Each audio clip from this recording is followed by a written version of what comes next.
नमस्कार, आप इस समय देख रहे हैं मगध संवाद के साथ ठोक तंत्र भी। चुनाव हुआ, चुनाव के बाद मतगणना भी हो गया बीते दिन यानी कल। इसमें एनडीए गठबंधन की जीत हुई, बहुमत प्राप्त हुआ और थोड़ा सा के लिए महागठबंधन पीछे रह गया।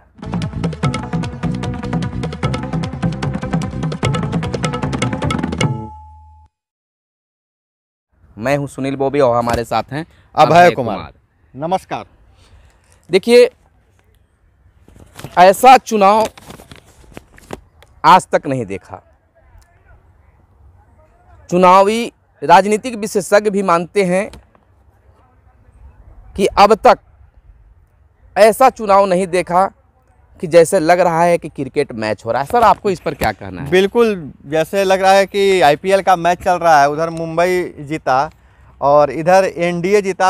अंत तक रोमांच रहा। इस पूरे जो चुनाव का रिजल्ट आ रहा था, एक एक सीट पर संघर्ष चल रहा था। कहीं 80 शुरुआती दौर में आप देखें कि शुरुआती दौर में जब बैलेट की गिनती हो रही थी, उस समय महागठबंधन जो एग्जिट पोल था टीवी चैनलों का, उसमें बिल्कुल जो है वो आगे दिखाई दे रहा था। लेकिन जैसे ही 2 घंटा समय बीतता है तो उस समय की स्थिति सर आप बता सकते हैं? 2 घंटे बीतने के बाद जो अचानक एकदम धीरे धीरे करवट लेना शुरू किया, लेकिन ऐसा भी नहीं लगा कि कहीं लग रहा है कि एनडीए बहुत ज़्यादा आगे है या महागठबंधन बहुत ज़्यादा आगे है, ऐसा नहीं लगा। लेकिन 12 बजे के बाद जो है तट ऊपर सा रहा। हाँ, 12 बजे के बाद से एकदम अंतिम तक बना रह गया। लेकिन राजद वाले भी आस नहीं छोड़े, बोले कि 5 बजने के बाद लालटेन जलने का समय होता है। तो जरूर जला, भले ही कुछ के लौ कम रही, उसका कम रहा। जैसे कह सकते हैं कि 125 पर मतलब कि एनडीए बहुमत में और 110 पर मतलब कि तो कोई खास अंतर तो नहीं रहा। कभी कभी तो मतलब दोनों को बराबर भी दिखा। कभी जो पहले जो था बीच में जो हुआ, एनडीए जो था, एनडीए के यानी भाजपा जो था वो एक बड़ी पार्टी के रूप में बिहार में उभरा, बिल्कुल है ना। राजद को भी पछाड़ दिया, दूसरे नंबर पर राजद और तीसरे नंबर पर जदयू। लेकिन फिर बाद में जो है एनडीए जो है, एनडीए का भाजपा जो है वो दूसरे नंबर की पार्टी बन गई। लेकिन एक चीज देखिए, तेजस्वी ने जितनी मजबूती से और 1 मैन आर्मी की तरह चुनाव लड़ा, ये सारा का सारा खेल अगर कोई बिगाड़ने का काम किया है तो वो है मोदी मैजिक। आपको मानना पड़ेगा, विपक्षी भी स्वीकार कर रहे हैं। कैसे सर बिगाड़ दिए? खेल तो चिराग पासवान ने बिगाड़ा है। चिराग पासवान ने खेल बिगाड़ा एनडीए का, नीतीश कुमार का। मोदी ने तेजस्वी का खेल बिगाड़ दिया। यानी कि आपका कहने का मतलब है कि जो चिराग पासवान का जो मंसूबा था कि नीतीश को हराना, तो उसमें सफल हो गया। यानी कि जो जदयू जो बड़ी पार्टी के रूप में बिहार में चुनाव में था, वो तो पीछे हो गया है। अब ये सस्पेंस भी बन गई है कि क्या भगवा के झंडे पर जदयू के मुख्यमंत्री यानी नीतीश कुमार मुख्यमंत्री बन पाएंगे? ये बहुत सोचनीय मुद्दा हो गया। बिल्कुल। आप जब पहले चरण का जो चुनाव हुआ उसमें रिजल्ट अगर देखेंगे तो उसमें मोदी की एंट्री नहीं हुई थी।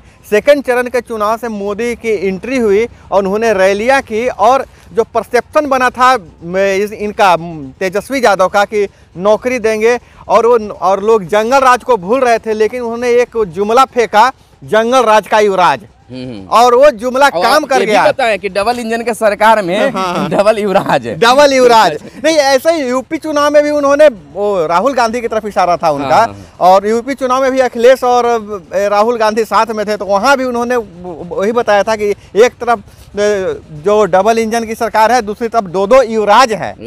और मोदी का ये पहला चरण के जो चुनाव हुए वो औरंगाबाद में दिख रही स्थिति क्या रहा। 6 सीट पर महागठबंधन, जिसमें राजद और कांग्रेस की जीत हुई। सुनील जी, एक चीज़ मैं बता देना चाह रहा हूँ, यहाँ जो जीत हुई राजद की, इसमें राजद से भी ज़्यादा यहाँ आपसी सामंजस्य जो रहा, जदयू और भाजपा कार्यकर्ताओं के बीच जो दूरी रही, वो बड़ा कारण है। और कहीं न कहीं देखिए, हमारे बगल के ओबरा सीट पर भाजपा के मतलब जो सक्रिय कार्यकर्ता थे वो लोजपा के साथ हो गए थे।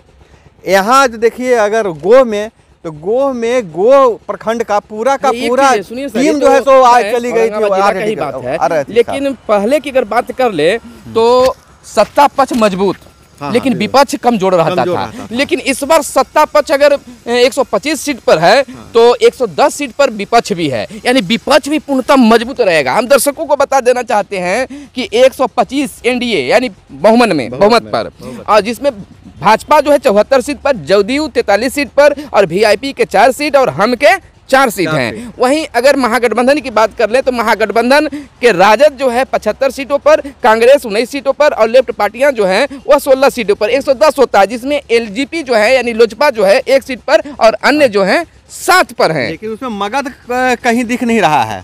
एनडीए का मगध में चाहे शाहाबाद क्षेत्र है, कहीं दिख नहीं रहा है। एक मतलब आपके साथ एक लाइन में और जोड़ना चाहूँगा कि तेजस्वी यादव ने जो पूरे चुनाव प्रक्रिया में संघर्ष किया, लेकिन 5 सालों तक कहीं सड़क पे संघर्ष नहीं दिखा। हालांकि अब तेजस्वी यादव कह रहे हैं कि हम सड़क से लेकर संसद तक संघर्ष करेंगे, लेकिन सड़क पर संघर्ष, आरोप जरूर लगा चुनाव में 7 निश्चय योजना में घोटाला है, अफसरशाही बढ़ गया है, लेकिन उसके खिलाफ सड़क पे संघर्ष, ये भी एक बहुत बड़ा फैक्टर है। तो ऐसा है, वो कह सकते हैं कि 10 लाख नौकरी देने का जो तेजस्वी का वादा था, वो 19 लाख रोजगार सृजन करने का जो मोदी जी का जो भाजपा का रहा कि हम 19 लाख रोजगार सृजन करेंगे, वह तो मैंने भारी पड़ गया। नहीं देखिए, भारी देखिए, एक विश्वास जितना होता है। भाजपा ने अब तक जितने वादे किए थे, धीरे चाहे 370 का वादा हो, चाहे जो भी, वो वादा धीरे धीरे, और नीतीश की भी छवि वैसी ही है कि शराबबंदी तो शराबबंदी।